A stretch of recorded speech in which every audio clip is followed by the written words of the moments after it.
Alright, and welcome to the Spanish Villa movie poster tutorial. And this is not an actual real movie or anything like that. This is just something that I've made up.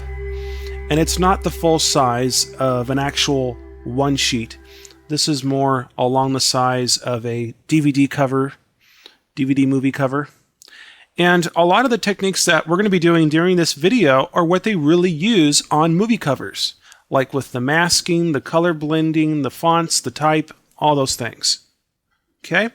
And we're just going to create this one type of concept where it looks like we have a team of people, and it's a very commonly used, and a lot of times you see this where the faces are really close together and they just all blend in, and it sort of looks like this.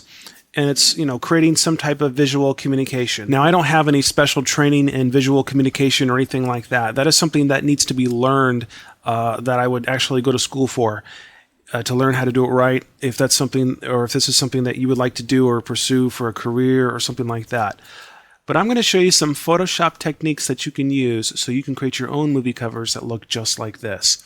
So let's go ahead and get started.